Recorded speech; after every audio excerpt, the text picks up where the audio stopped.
What's going on, everybody? My name is Christian, and welcome to the show. You're here at Feel Good Gaming. Today we're going to be going over one of the Innistrad Crimson Vow spoilers with Frog Tribal. Today we have GROLNOK the Omnivore. It is blue, a green, and two colorless for a 3/3 frog, and it reads, whenever a frog you control attacks, mill 3 cards. Whenever a permanent card is put into your graveyard from your library, exile it with the croak counter on it, which is awesome, by the way. Cool flavor. You may play lands and cast spells from among cards you control with croak counters on them. So that means non-permanent cards that get exiled with croak counters on them actually cannot be cast with him. So I'm looking to have as very few non-permanent cards in this deck as possible. Some comparisons here is Paco and Heldon thing kind of going on, you know, where Paco's the one going in there and exiling the cards from everyone, and you have Heldon who is letting you cast those cards. So you kind of have that going on, and also kind of gives me a Muldrotha vibe as well. So essentially, this exile thing that you're getting access to is essentially like a Muldrotha graveyard, really. So it's definitely interesting. Let's go into the first category here with Feelin' Froggy. So there are a total of, I believe I've seen 22 different frogs that can be played in this deck. I will be playing most of them, but as right now I'm just going to show some of the better ones here, and you can take it upon yourself to add as many frogs as you like into this deck. You could also, of course, always go the Changeling route. So, going over the first frog here, one that I really like to mention because I would think a lot of people wouldn't think that this is one that should be in here. But Spar Frog himself, for those who don't know, he's a 1/1 frog for 1 green mana, and you could sack Spar Frog to prevent all combat damage that would be dealt this turn. See, the thing is, if you want to get attack triggers out and get milling with GROLNOK, you can attack with the whole team and just make sure you have the Spar Frog attacking as well, get those triggers off, and before damage, sack the Spar Frog, prevent combat damage, and save the rest of your frogs. Next one here I'm a fan of is Innistrad Swarm Snapper. Super cool art to me personally. Is green and 2 colorless for a 1/4, and I know you see Beast here, but the text has been errated to Frog. If you see a couple in here that say Beast, just know they are errated to Frog. If you have trouble finding them, feel free to head over to Gatherer. That's MTG Gatherer, and you could search up Frog and you could easily find some of these. Now, Innistrad Swarm Snapper may block as though it had flying, which is reach, essentially, and you could pay green and 1 colorless to have it block an additional creature this turn. So if you have an extra 6 mana, you get hit with a really bad attack, put it all into this guy, and he could block up to 4 creatures then at that point. So pretty good, pretty good. Next one we have here was pretty interesting when I found it. It's essentially kind of like a Gitrog a little bit. Excavating Innistrad. It's a green and 4 colorless for 5 mana. It's a 4/4 frog beast. When it enters the battlefield, you may sack a land. If you do, draw a card. And as threshold, as long as you have 7 or more cards in your graveyard, which you always should for the most part, Excavating Innistrad gets +1/+1 and Vigilance, which is really great, especially because we want to be attacking with frogs. And another one here. This one, Froghemoth, is super cool here. It's green, 3 colorless, so 5 mana for a frog horror. It's a 4/4 with trample and haste. Whenever Froghemoth deals combat damage to a player, exile up to that many target cards from their graveyard. Put a +1/+1 counter on Froghemoth for each creature exiled this way. You gain 1 life for each non-creature card exiled this way. So it kind of reminds me of like a Bone Miser or like Waste Not kind of effect, you know? You do this, then this, you do this, then that kind of thing. And I think it's super cool. Bloated Toad is 3 mana, a green and 2 colorless for a 2/2 Toad, and has protection from blue or cycling. If it's super late game and you just need a card draw and you don't need a creature right now, go ahead and cycle it. But this one has its own evasion on its own. That's why I really love the protection from blue. And then another one that adds its own evasion is Whit Frog. It's 3 mana, it's blue and 2 colorless for a 1/3 frog. You can pay blue to give it flying until end of turn, which is pretty awesome. Now, obviously, getting these, as you notice, frogs to attack may not be the easiest thing with their kind of low power and toughness. So, next category, make sure your frogs don't croak. So, we have the Whisper Silk Cloak, which is a 3 mana artifact equipment that has equip 2, and equipped creature is unblockable and can't be the target of spells or abilities. Next one here. This one's just awesome if you're able to mill this, which obviously you're going to be milling a lot, is Wonder. It is a blue and 3 colorless, so 4 mana for a 2/2 incarnation with flying. And it says, as long as Wonder is in your graveyard and you control an island, creatures you control have flying. So the minute you mill that, now you're swinging in for free. And that's awesome. We have Aqueous Form for 1 blue aura. Enchanted creature can't be blocked, and whenever it attacks, you also get to scry 1. This next one here, you may or may not want to include. I just thought it's kind of cool. Give a frog flying, why not? 1 blue aura, enchant creature gets +1/+1 in flying. Why not? And the last one here, you could put as many as you like, of course, but another one here is good, is Rogue's Passage. It's a land that taps for a colorless, and you could pay 4 and tap it to have target creature can't be blocked until end of turn.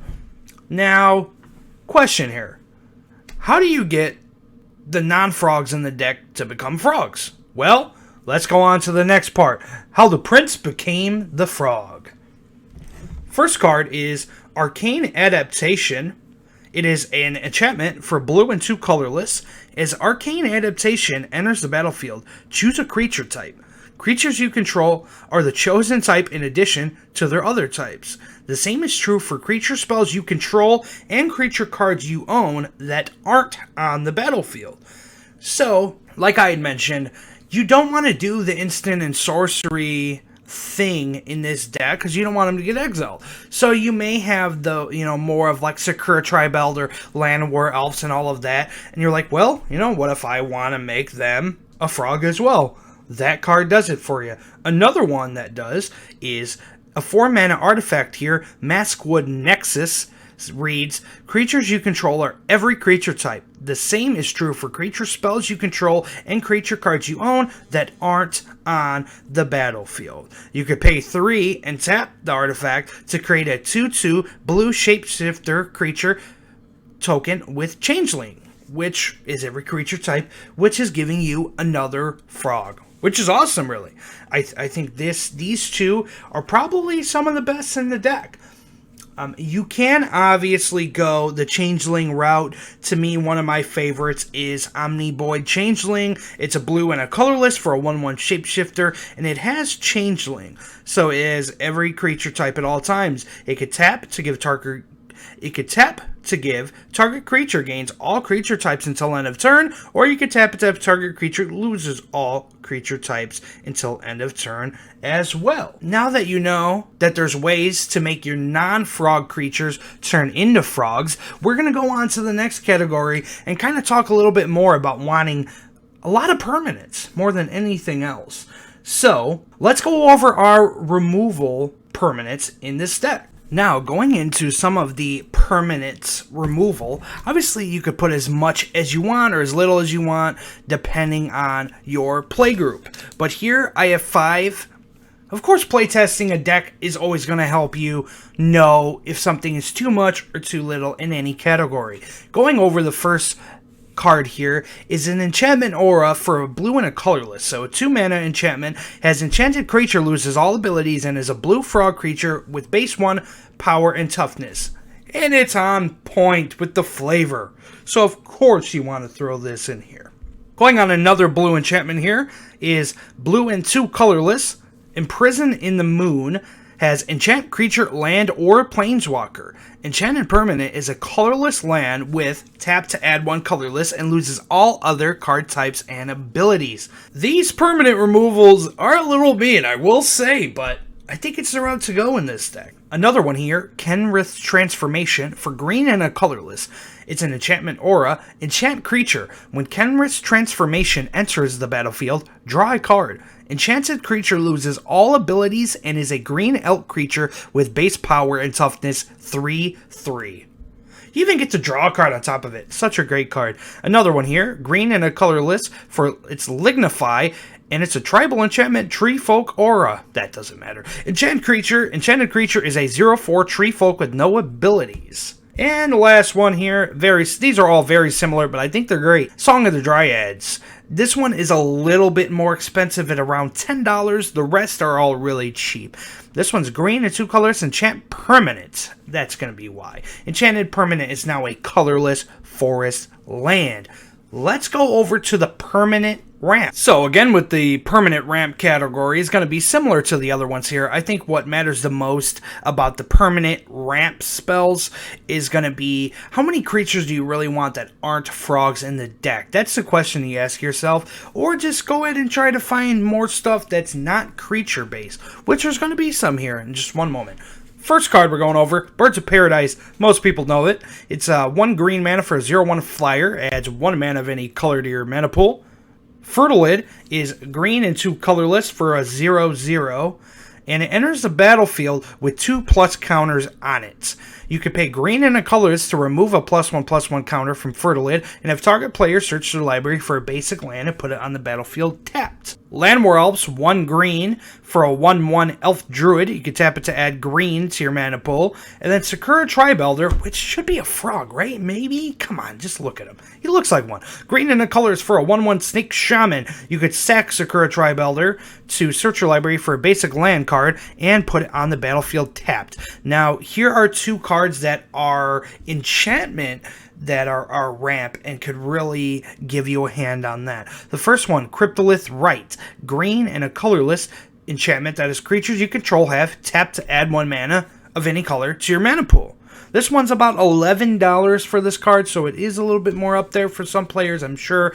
Just keep that in mind. But I think it's a great one, and I think really the goal, at least my goal of this deck, is to have as little non-frog creatures as possible. Another great one I thought about here was Colony Heart Expedition. Green and a colorless enchantment is landfall. Whenever a land enters the battlefield under your control, you may put a quest counter on Colony Heart Expedition. You could remove 3 quest counters from Colony Heart Expedition and sacrifice it. Search your library for up to 2 basic land, put them on the battlefield tapped, then shuffle your library. Now, let's go over to the next category, Ribbit Tribal. And it also has some of the card draw in there as well. This category is a little bit mixed. As I mentioned, this section is going to be the Frog Tribal and Draw all together in one because some of them kind of overlap. And the first card here is going to be Biden of Thassa.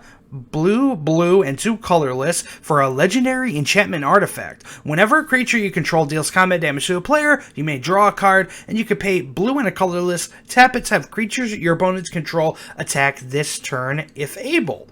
That is kind of a mixture of the drawing category and keeping your frog safe, whether that's forcing attacks on somebody else's turn or just getting in there with your evasion that you put into this deck. Now going into just a pure draw card here is Guardian Project, a green and 3 colorless for an enchantment that reads, whenever a non-token creature enters the battlefield under your control, if it doesn't have the same name as another creature you control or creature card in your graveyard, draw a card. So it's basically just whenever non-token creature enters your battlefield, you're going to draw a card. Another one here, just simple draw card. It's not tribal related, but it's a mixture of draw and ramp. I'm sure people know it. Zendikar Resurgent. Green, and 5. So 7 mana enchantment that reads, whenever you tap a land for mana, add 1 mana to your mana pool of any type that land produced. Whenever you cast a creature spell, draw a card. Now going more into the Frog Tribal part is Vanquisher's Banner is a 5 mana artifact. As Vanquisher's Banner enters the battlefield, choose a creature type. Frogs, of course. Creatures you control of the chosen type get +1/+1 whenever you cast a creature spell of the chosen type. You get to draw a card. And then another one here. This one's pretty expensive at about 25 bucks, just a heads up. But I think it's amazing for you. I don't own one. I'm going to buy one. It's blue and 3 colorless for a 5-mana enchantment. As Kindred Discovery enters the battlefield, choose a creature type. Frogs. Whenever creature you control of the chosen type, it enters the battlefield or attacks, draw a card, which is really great.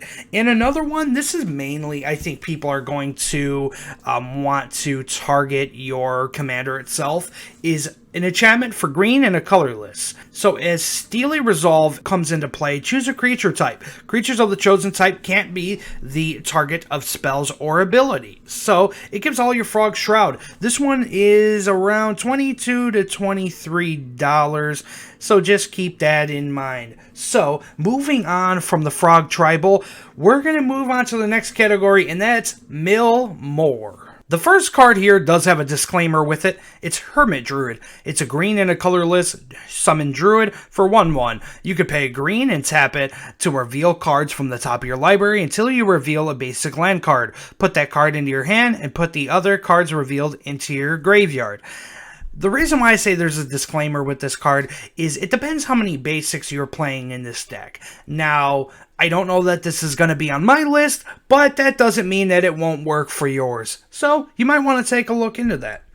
Next card here is Hedron Crab. 1 blue mana for a 0/2 crab. And whenever a land enters the battlefield under your control, target player puts the top 3 cards of their library into their graveyard, which you're probably going to be targeting yourself unless the game goes super late and you want to deck somebody out potentially. But for the most part, you're going to be targeting yourself with this card. The next one here that you're also going to be targeting yourself with is Kodak Shredder. 1 mana artifact. It has tap target player mills a card, or sacrifice Kodak Shredder, return target card from your graveyard to your hand, which obviously is good as well. The next card here, Perpetual Timepiece, is a 2 mana artifact. It has tap, put the top 2 cards of your library into your graveyard, or pay 2, exile the Perpetual Timepiece to shuffle any number of target cards from your graveyard in your library. Maybe there was a lot milled, and in response, say maybe you're going to mill a lot of cards and in response they got rid of your commander and you just have too much stuff in there that's kind of unsafe at some point and you just want to get it back in your library. That's a great card to do it. Honestly, the example I just made is great with the card like Traumatize. It is 2 blue and 3 colorless, so a 5 mana sorcery that as target player puts the top half of their library rounded down into their graveyard. If you cast this and they get rid of your commander, well, now you don't really have access to those cards. So you may want to have a few of those shuffle effects if you like. It depends on what fits for you. Another great card I love in this deck is Mesmeric Orb, because it kind of messes with your opponents as well. 2 mana artifact that reads, whenever a permanent becomes untapped, that permanent's controller mills a card. And that's right, I said permanent, so that counts lands as well. Now, finally, how do we win with this deck? I got a little bit creative with this part here of 2 cheaper choices and then 1 more expensive choice that may be the easiest win to go with, but is a bit more expensive. Let's go into it here. The cheapest card that I think is amazing in this deck, and I haven't mentioned this part yet, is we have a card here called Primal Surge. It is green and 8. So yeah, 10 mana sorcery, but you're playing green, so you should be able to get there. Is exile the top card of your library. If it's a permanent card, you may put it on the battlefield. If you do, repeat the process. So, if this is the only sorcery that we go with in our deck, and that's what I'm doing with my build, you get this upon yourself. Hopefully it doesn't get exiled with GROLNOK's ability. If that happens, that's a bummer, obviously. That's why you want to have backup win cons. So, again, if you hit this card and it goes off, you're going to have your entire board on your library. At that point, it's up to you. Do you want to run the Thassa's Oracle? Do you want to run maybe a Concordant Crossroads that gives all your creatures haste? Next card here is just Simple Combat. Beastmaster Ascension. For an enchantment, the green and 2 colorless. 3 mana. And it reads, whenever a creature you control attacks, you may put a quest counter on Beastmaster Ascension. As long as Beastmaster Ascension has 7 or more quest counters on it, creatures you control get +5/+5. And like you did see before, there is some evasion on our creatures to get them through, to get counters on this without them dying. Now we're going to go for the expensive win here with Food Chain. I actually named this Frog Chain because it just fits great. Food Chain, for those who don't know, is in a 3-mana enchantment, a green and 2 colorless. Remove a creature you control from the game. So you're going to exile one of your creatures to add X mana of any color to your mana pool, where X is a removed creature's converted mana cost +1. This mana may be spent only to cast creature cards. So, with that being said, you're going to have 2 options here. Of Misthollow Griffin is a 4-mana creature. It's blue and 2 colorless for a 3/3 Griffin with flying. But all of that doesn't matter. What matters here is you may cast Misthollow Griffin from exile. So just to explain this really quick, you have Food Chain on the battlefield, you have Misthollow Griffin on the battlefield. You're going to remove a creature from play, which is Misthollow Griffin, and you're going to add X of any one color, where X is a removed creature's converted mana cost +1. So you're going to remove the Misthollow Griffin and get 5 back, and now you can cast that Misthollow Griffin, so that's going to get you infinite blue mana. And then, once you cast it enough, you'll get infinite green mana as well. And if you don't do it with the Misthollow Griffin, there is another option here in these colors with Eternal Scourge, a 3-mana 3/3 that's colorless, an Eldrazi horror that reads, you may cast Eternal Scourge from exile. When Eternal Scourge becomes the target of a spell or ability an opponent controls, exile it. So again, you're going to be doing that same thing here and recasting it for infinite mana. Now, again, is that going to be something that you put into, say, maybe a Kinnan to cast a bunch of your creatures? Is that going to be to, say, maybe a Brain Geyser to draw somebody out? The possibilities here are endless. You know, whatever you'd like to do to get that infinite mana win, you know, that's totally up to you. Do you want to Genesis wave your entire board on the battlefield?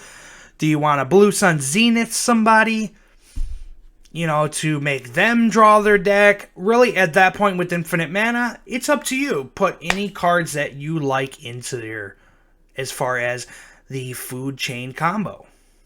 There you have it. I hope everybody is enjoying the spoilers of Innistrad Crimson Vow. I know I am. Let me know if you like this deck tech / first take of the deck here. And let me know if you'd like to see other stuff like this. I appreciate you watching. Hit that like and subscribe button to see more and to support the channel. Alright. Thank you, everybody. Have a great rest of your day. Take care.